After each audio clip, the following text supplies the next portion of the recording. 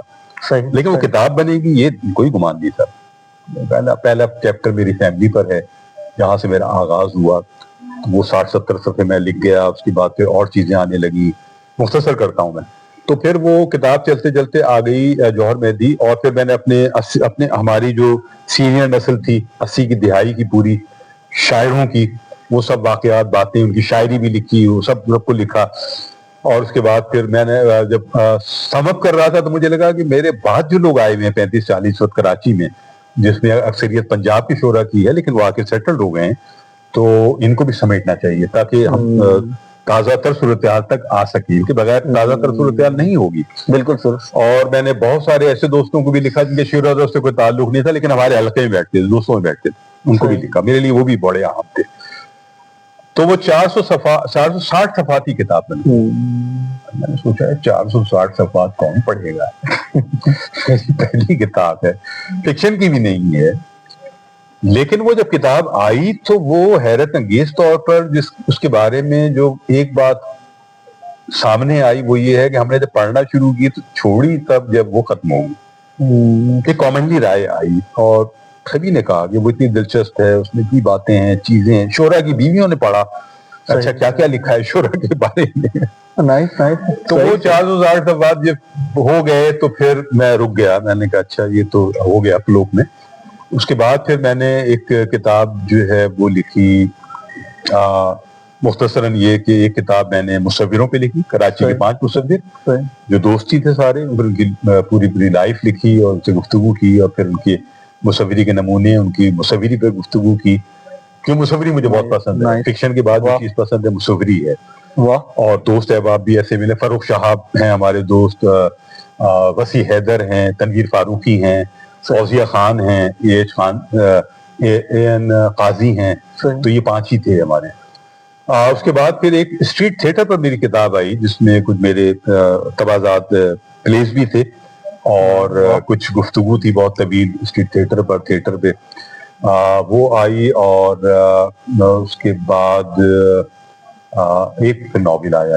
Novel بھی جو ہے وہ کووڈ کے فوراً بعد کچھ بالکل اچانک ہی کچھ چیزیں شروع ہوئی اور پھر وہ چلتا رہا. پھر وہ ناول بنا وفور کے نام سے. اور اب ایک ناول اور ہے جو پائپ لائن میں ہے, جو مجھے معلوم نہیں تھا کہ اس کے بعد میں ناول بھی لکھ سکوں گا, لیکن وہ لکلی وہ ہو گیا. اور اس کے بعد جو ہے رفاقت نے کیا ایک حصہ دوم ہے اس کا, اور اس میں پنجاب کی شعراء زیادہ ہیں. اور ایک کتاب ایسی ہے جس میں ہمارے سینئرز پر گفتگو ہے, جس میں جون صاحب پر ایک طویل گفتگو ہے, 50-60 صفحے کی, عبید اللہ علیم پر ہے, انور شعور صاحب پر ہے, 60-70 صفحے کی مضامین ہیں. پھر مدنی صاحب, سہار انصاری, شعور صاحب اور بہت سارے لوگ. اور پھر اس میں ایک مضمون ہے جو کہ تابش صاحب پہ چلتا ہے اور پھر 70 کی دہائی کے اینڈ تک آ جاتا ہے. اسی طرح عزا جعفری سے ایک مضمون چلتا ہے اور چلتے اور عصر حاضر کی نمائندہ ترین شاعرات پر آگے ختم ہو جاتا ہے. اچھا, انتظار صاحب نے ایک جگہ کامنٹ کیا ہے مرزا غالب کے اس مصرعے کے اوپر, جو مرزا غالب کو مشہور شعر ہے کہ کچھ اور چاہیے وسعت میرے بیاں کے لیے. تو انہوں نے کہا کہ انہوں نے جو وسعت اپنے تجربے کے اندر پیدا کرنی تھی یا جس کی تلاش کر رہے تھے, وہ شاید انہوں نے خطوط لکھ کے اپنے پورے کیے, کیونکہ ان کو لگتا ہے کہ وہ خطوط بھی پورا ایک ناول ہے, اور پورا انڈیا جو ہے اس وقت دہلی کے اندر کیا ہو رہا ہے, کس طرح کے جو ایک کنواں ہے وہ ٹوٹا ہے, تو ایسا ہے جیسے کوئی بہت بڑا حادثہ ہو گیا ہے غالب کے لیے, کسی کرائسس سے گزر رہے ہیں, کسی بحران سے گزر رہے ہیں.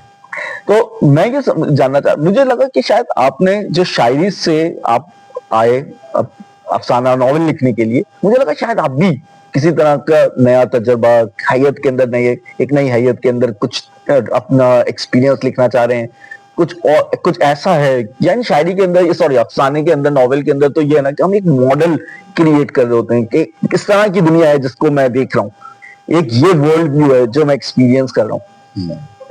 اصل میں کوئی جوہر میں نہیں, میں کوئی بہت سچائی سے بیان کروں اور میں اس میں اداکاری کروں گا, میں بڑا سوچتا ہوں کرتا ہوں اور میں نے یہ سوچا تھا, ایسا کچھ نہیں ہے. اچھا, جو چیزیں ہوتی رہی, مطلب میں نے آپ کو بتایا بہت وضاحت سے کہ رفاقتیں کیا کس طرح شروع ہوئی, باقی کتابیں بھی اسی طرح شروع ہوئی, اور وہ کتاب بن جائے گی یا نہیں بنے گی اس کا کوئی ادراک مجھے نہیں ہوتا ہے.